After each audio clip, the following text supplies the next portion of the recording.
Now, on 105.9 FM and streaming worldwide on the WMAL app. O'Connor and Company. 6:07 on this August 1st. Coming up in 30 minutes, Tim Graham, Media Research Center. 7:05, Hans von Spakovsky Heritage Foundation. 7:35, Lieutenant Colonel Tony Shaffer on the Russia hoax. 8:05, Mary Margaret Olohan on the new White House Ballroom. And at 8:35, James Fishback on the Fed chair and interest rates and trade deals. Lots of stuff with Mr. Fishback. It's Larry O'Connor with Patrice Onwuka. Ms. Onwuka, how are you? Happy Friday. You got it right, unlike Senator Bernie Sanders. Yes. How does he pronounce your name again? Kanuka? Miss Onk. It was something like that. He didn't get all the syllables in at all. Yesterday, President Trump had an announcement rejuvenating the presidential fitness test. When did this go away? I remember this when I was a kid, the whole presidential. And I remember Arnold Schwarzenegger headed up the presidential fitness commission under President Bush. I guess maybe Obama got rid of it. I'm not sure. But we're rejuvenating it here. And he was making an announcement. And then, as is often the case, after he announced that he's officially restoring the presidential fitness test and the presidential fitness award, suddenly, sort of a spontaneous press gaggle broke out as reporters started shouting questions at him. The first one, this is actually all very hilarious. The first one was a question about Kamala Harris's political future. Kamala Harris announced today that she's coming out with a book and she's not running for governor. What do you think her future is? Here's cut 5. What do you see in her political future, sir? Well, she can't speak. She can't talk. She can't do an interview. I thought it was a very strange campaign that we had. But, I had 2 of them. We were up by, this massive number of points on Biden, and they said, let's change to Kamala. Nobody knew who Kamala was. Nobody knew her last name, Harris. They said, we're going to get Vice President Harris. Everyone said, who the hell is Harris? They only knew her by the first name. But no, I thought she was a terrible candidate. Look, don't forget, she didn't really get the nomination. I mean, that whole nomination was strange. She was the first one out. She took a good amount of points with her when she announced, but nobody knew her. And once they got to know her, she dropped out very shortly after she started. And she started with a pretty good, she was like in second or third place. But I don't know. I mean, I wouldn't call her a skilled politician. Would you? I don't know. I think I'm going to buy it. I'd love to see it. No. I'd find it. Look, I find everything in politics interesting. I sort of enjoy politics. She wasn't a skilled person. You have skilled politicians, really skilled politicians, and then you have some that aren't. And she was put in a very tough position, I think. She did have a 6-week honeymoon. They told me, the pros said, you know what, she's going to have a 6-week. And she did. She was like untouchable in terms of everybody thought great. But she didn't do any interviews or anything, which was strange. Not even friendly interviews with friendly reporters like her right there, a really friendly reporter. And you know what happened? People said, what's wrong with her? Why isn't she doing?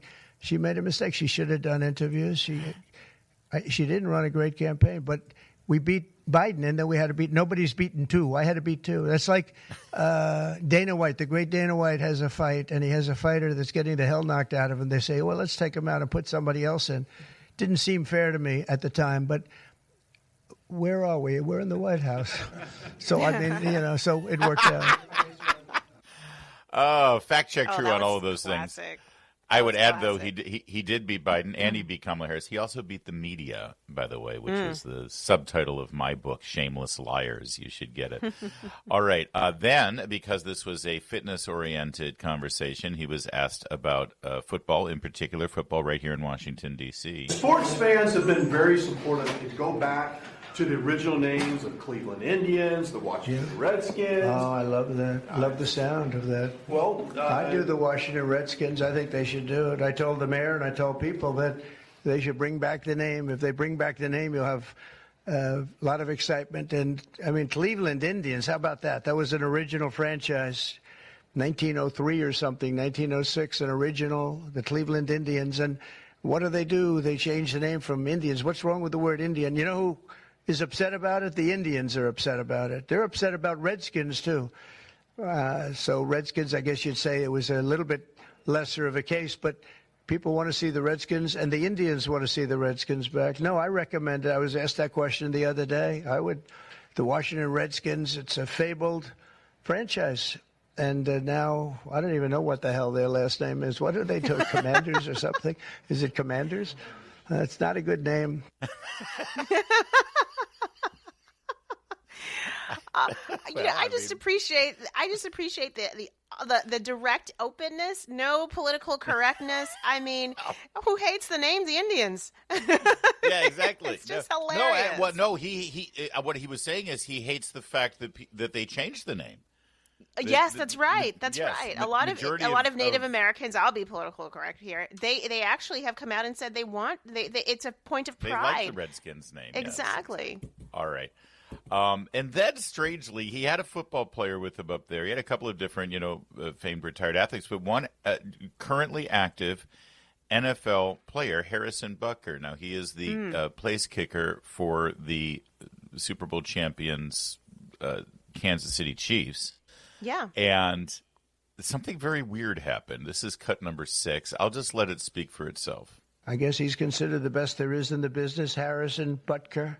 So, Harrison, where are you, Harrison? He's a handsome guy, by the way. It's usually not my thing, but he is a good-looking sucker. I mean, that's not a man crush. It's just saying he's a good-looking guy. And then you notice that he didn't fanboy or any. The president wasn't making a fanboy joke. He's like, yeah, it's a good-looking dude. And he put on the word sucker at the end, too, just to man it up a little bit. Usually not my thing, but yeah, a good-looking sucker there. Oh, what is happening? All right. Then there's more. There's more. There was a moment when he talked about the ballroom. I think we're going to hold on to that for when we discuss the ballroom coming up in a second. But you know what? Hold tight. There's a little bit more here, and also an exchange with a reporter that is pretty hilarious too. We'll get to that coming up in just a second. First, though, it's 6:15. WMAL, making sense of the news. Live from the Home Paramount Pest Control Studios. Home Paramount, the leader in pest control since 1939.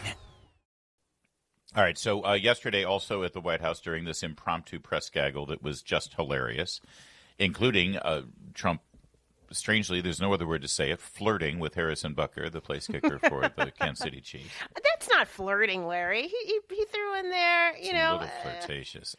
Who says that about another man? I don't say that. Do you ever say that? Are you kidding me, Larry? That's one How many man crushes have we talked about on air that you have? First of all, any man crush that I might have, and it's just one man, J.D. Vance, has nothing to do with his physical appearance. Right. You talk about his beautiful hair, his boyish features. Okay, well, let's listen to it one more time. We'll let the audience decide. By the way, it's usually not my thing, but he is a good-looking sucker. See right there. Usually not my thing. What does he mean by that? I think there's a scandal brewing. Maybe. Here. Yeah. All right. I'll let you run with it, but. President Trump was talking about the tariff deadline, and a reporter jumped up and said, if these tariffs are so great, why didn't you invoke this law that allows you to impose tariffs back in your first term? Huh? Well, listen to this, how Trump responds, cut 8. You're weighing your decision to do that, your authority to do that, based on a 1977 law. It's never been invoked before. Why didn't you invoke this law? Well, we've been winning all along. I just want to ask you, why didn't you invoke this law in your first term? You could have taken in billions upon billions of dollars in your first term, but you waited until your second term. Yeah, because in my first term, I was fighting lunatics like you who were trying to do things incorrectly and inappropriately to a president that was duly elected. And we did do certain tariffs in the first term. By the way, that's the best answer, and it actually hammers home the point. Everyone says, oh, this Russia hoax thing. What does he care? He won his re-election. What does he care? No, we care because his administration was hampered.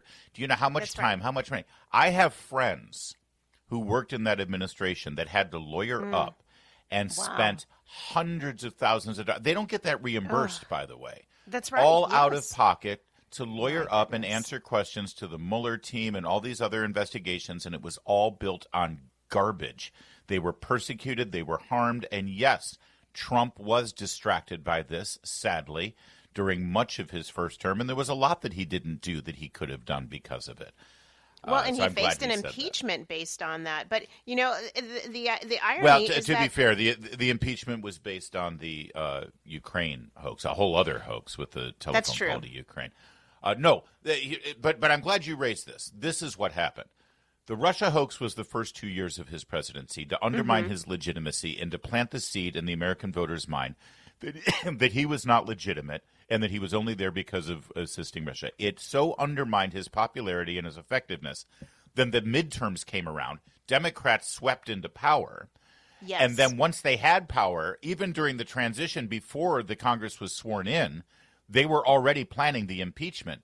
But the impeachment had nothing to do with Russia. That's the whole point. Think about that for a minute. They get into power, then they impeach him, but they don't impeach him based on this so-called crime that they say he committed in the first 2 years of his presidency. Instead, they find a new crime because Mueller had to come up and say, yeah, we didn't find anything here. So then they came up, well, it doesn't matter because we got into power because of the Russia hoax, and now that we've got that power, we're going to impeach him. And that's when Adam Schiff got his leak from somebody in the NSC about the Ukraine phone call. That's how, but I'm glad you raised that because the impeachment wasn't even related to this so-called scandal that made Trump an illegitimate president. The whole reason for it was to undermine Trump and to put them back in power so they can impeachment for whatever they decided. Thank you for that correction. I mean, I think my broader point, though, is that this reporter asking about tariffs. Let's not forget that, President Trump corrected him and said, actually, I did impose tariffs, regardless of the reasoning behind it. I imposed tariffs the first time around. And frankly, you could go a step further and say Joe Biden kept many of the steel and aluminum tariffs in place from President Trump. So it's kind of interesting that you see a lot of these reporters who are, hair on fire over the tariffs now. They had nothing to say about the very same tariffs that President Trump implemented his first time around that were kept in place by the Biden administration. They kind of forget that detail. Thank you. Good point. He was also asked, or he started talking about the new ballroom that he's going to be constructing, that he's in the process of designing right now. And he said this about the ballroom.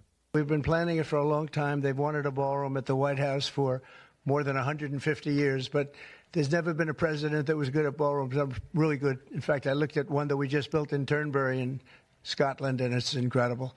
We're good at building. I'm good at building things, and we'll get it built quickly and on time. It'll be beautiful, top of the line. It will be. Everyone knows that, and it's kind of cool. So down the street, around the same time, Chuck Schumer, the minority leader in the Senate, was implying that the taxpayers were going to pay for this ballroom, and that it was a waste of government money, which, by the way, really rich to see Chuck Schumer or any Democrat suddenly lamenting wasteful spending. Here's even something more confounding. Some breaking news. Just now, the White House announced construction of a $200 million White House ballroom that will begin in September. A $200 million ballroom. Where'd this money come from? Glad you asked, Chuck. It didn't come from the federal treasury. It didn't come from the government. It didn't come from taxpayers. In fact, the money is coming from private donations and from Trump's oversight himself. Caroline Leavitt actually announced that yesterday. Did Congress appropriate it? I don't think so. It's almost like Doge was never about waste at all. President Trump and other donors have generously committed to donating the funds necessary to build this approximately $200 million structure. There you go. So there he is implying that it's coming, that it's Doge wasn't really about wasteful spending, and, this hasn't been appropriated, this is a scandal. No, it's actually Trump himself is paying for it along with private donors. The expansion, which by is the way, great, by the way. I think that's great. If private donors want to fund and make the White House even more beautiful, I support it. Yeah, of course. It's a good thing. Mary Margaret Olohan, who's going to join us at 8:05 to talk about this, she's covering it. She actually got some insight into the architect who is overseeing this. It's James McCreary. He's a D.C.-based architect. He focuses on classical architectural design. He worked on Catholic churches around the country, including the Cathedral of the Most Sacred Heart of Jesus. Gorgeous building, but it's all very classical. The designs for the ballroom look really impressive, actually. Also, by the way, when the Truman administration had to do renovations of the East Wing, they started to do the renovations, and portions of the East Wing, apparently, like pieces of wood paneling and floorboards and things like that, were sold to the public as souvenirs to raise money for the project.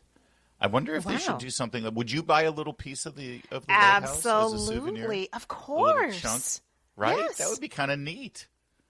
So I mean, maybe they should think about that. I mean, you want to take the why not? asbestos off it, and I don't want any of the carpeting in the Oval Office when Clinton was president. That's put that in a hazmat sack. It's 6:24. All right, Kamala Harris was on Colbert last night. You can bet it went about as bad as you thought. We're going to talk about it with Tim Graham from the Media Research Center. Stay with us. It's O'Connor and Company at 6:30. WMAL-FM, Woodbridge, Washington, a Cumulus media station. Making sense of the news. News Talk 105.9. WMAL. News now. Now on 105.9 FM and streaming worldwide on the WMAL app. O'Connor and Company. It is 6:37 now on this Friday in your nation's capital, the first day of August. Woohoo! Coming up at 7:05, Hans von Spakovsky of Heritage Foundation. 7:35, Lieutenant Colonel Tony Schaefer, retired Intel officer. Talk about the Russia hoax. 8:05, Mary Margaret Olohan on that big, beautiful ballroom. Made you nervous there, didn't I? And then at 8:35, James Fishback on the Fed chair, the trade deals, and all things economic. It's Larry O'Connor with Patrice Onwuka. Good morning, Patrice. Good morning. Happy Friday, everybody. Amen to that. Joining us now, one of our faves, the one and only Tim Graham, executive editor at NewsBusters with Media Research Center. A lot to get to here, Tim. Good morning. Thanks for joining us. Hey, you bet.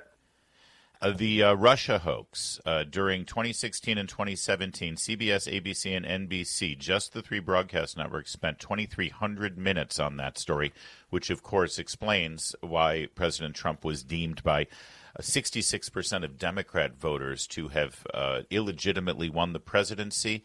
66% of Democrats in 2017 thought that Vladimir Putin and the Russians actually hacked the election to such an extent that they changed the outcome of the vote tallies.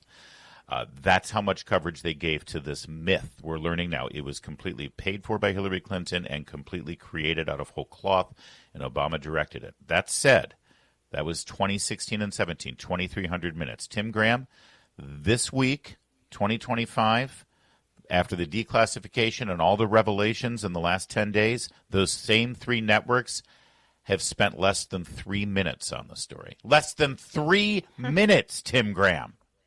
Yeah, I think it's 2 minutes and 17 seconds. Yeah, when we measured this, it was 2017 to 2019, before the Mueller probe started and all the way through the Mueller probe. It's enormous. It was the biggest story. It crowded out stuff Trump was actually doing as president. They won Pulitzer Prizes for it, Tim. Right, which is why I always say the Pulitzer Prizes are awards you get for being on the right topic. Yeah. Not for good reporting. Tim, it's nauseous when you think about the fact that they're not just ignoring this story, but every major story that turned out to be false or a hoax. They've never gone back and actually corrected the record. Larry has a great tweet here. He lists the 2016 election. We're talking about Russian collusion. There's the Hunter laptop story, the Wuhan lab leak, obviously Biden's decline. When will there ever be accountability for the media for just really trying to push a narrative and not correcting when it's false, made up, or wrong? Yeah, notice all of these errors go in one direction. All of these errors, all of these false stories are based on let's follow what the Democrats want us to say. It's their mission here is not to get to the truth. Their mission is to help Democrats get elected. That's what explains how they were wrong in all of these things. And accountability is just people don't watch them or listen to them anymore. That's one measure of accountability. That's happening. Yeah. And one of the other ones, of course, Donald Trump has shown you by suing them and making them fund his presidential library because they're negligent. So there's some accountability. Last night, Kamala Harris appeared on Stephen Colbert's Dead Man Walkin' show. They should rename it Dead Man Walkin'.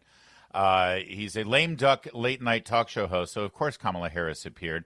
Take a listen to this quick exchange. This is cut 12, please, Michael. You're not running for office right now. Yeah. You're stepping away from that life right now. Who's leading the Democratic Party? I'm just curious. There are lots of leaders. And there's generally a leader of the Democratic Party. You know, like, oh, that's the leader of the Democratic Party. Who comes to mind? I think there are a lot of, I'm not going to go through names because then I'm going to leave somebody out and then I'm going to hear about it. But let me say this. I think it is a mistake for us who want to figure out how to get out and through this and get out of it to put it on the shoulders of any one person. It's really on all of our shoulders. Oh, I love the clapping. How did she do last night? Was that the best of the best? Because that was kind of nasty. That was at the end. I mean, that was actually a question that you could at least say was mildly challenging or could be a problem if she answered it wrong. This went on and on. It was like 23 minutes in 3 segments. And the first minute of it was them applauding wildly like she was the most popular person ever. Right. But yeah, here's some of Stephen's questions, Larry. How are you? How is Doug? Are you running for president? You know, what do you want readers to take away from your book that's not coming out till September? But, you know, 12-year-olds could come up with tougher questions. And, of course, here's the worst part in my book, is she starts talking about, what really shocks me about the second term of Trump is all the capitulation to Trump. And I'm like, excuse me, may I ask? You all capitulated to Biden being and nobody said a word in public. I just don't understand where Democrats get off trying to say the Republicans are a cult, the Republicans all follow the leader. Yeah. When that's exactly what they did when Biden was president. Nobody ran against him. She only had 107 days to run for president because nobody inside that party that supposedly stands for democracy said, let's have a primary.